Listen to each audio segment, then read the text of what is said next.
nangyari sa atin? Kung sa basketball eh. Ano nangyari? Paano, ano, kailan pa? December. Ito lang? Atong December. January, February, March, April, May. Okay. Gumagaling siya kaya lang bumabalik. Tulad ngayon, masakit. Lalo na pag nilaro ko, lalo Pagka, pag nagra-running ka, sumasakit ka siya. O walking lang. Kahit walking, masakit na. Walking, masakit, tsaka bumababa sa hagdan. Okay, walking tsaka bumabasag na sumasakit. Sige. Higa kang patiayan, sir. December.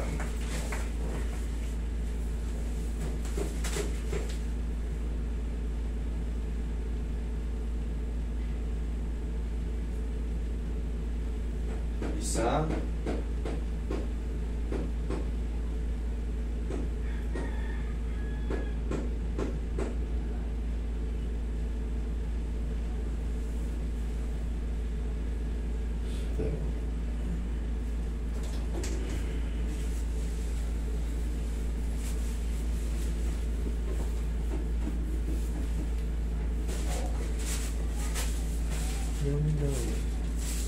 Relax na.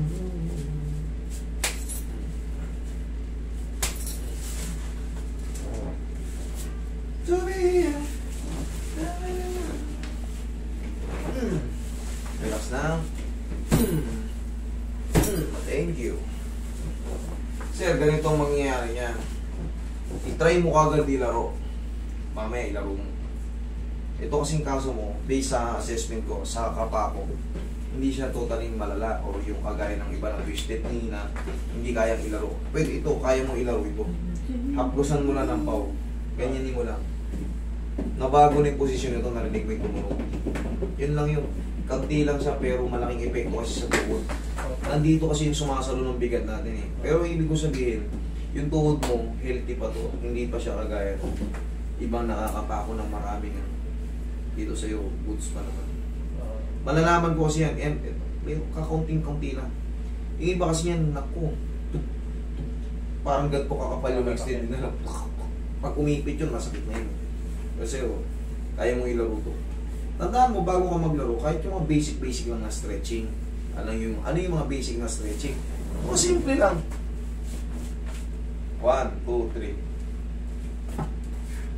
1, 2, 3. Yan na yung mga basic na stretching. Para kahit pa paano, nag-warm up ka na bago magsisimula yung laro. Yan na yung mga basic. Ang bilang ng 1, 2, 3. Tapos haplusan mo ng pau. Yun lang, pinaka-basic. Ito sa'yo, kahit ilaro mo ngayon yung sapon, wala yan. Tapos, pag nakakaramdam kayo ng alay sa tuhod, o yung, kunyari, kasi nangyari sa akin, ang kinukwento ko kasi minsan, kadalasan dito, based on my own experience, yung pagbangon ko sa kama, paghakbang ko ng pag-ano, para bang nakilang yung tuhod ko, hindi ko maindiin. Ginawa ko, sinipa ko. Ganun ko. Ngayon, tuturo ko sa inyo kung paano yung sikreto na yun. Teka mo yan, sipa mo. Isa pa, laksa mo. Isa pa. Yan, ganyan lang. Yayanigin mo lang. Kailangan nyo ng tuntigasan. Kasi pag lupay pa ito, mapupunta pati dito tsaka dun eh. Kailangan, tingnan mo, pag matigas yan, tuhod lang, sa tuhod lang diretso ang adjustment.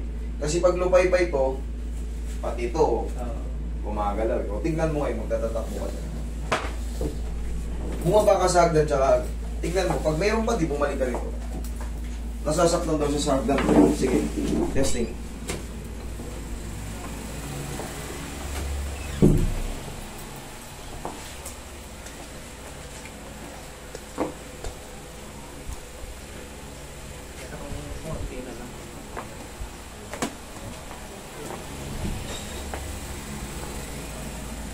Ano? Konti na lang, master. Katulad ng parang tight siya dito. Ano ngayon? Ngayon, konti na lang pag gumagawa. Ganito lang idol, no? Ganito ka. Kung nakupo kayo. Okay.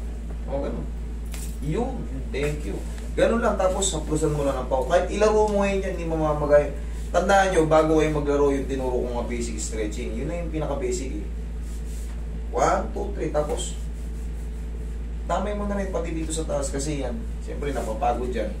Para walang magiging pamamaga. Okay? Okay. Ampa. Okay na? Yung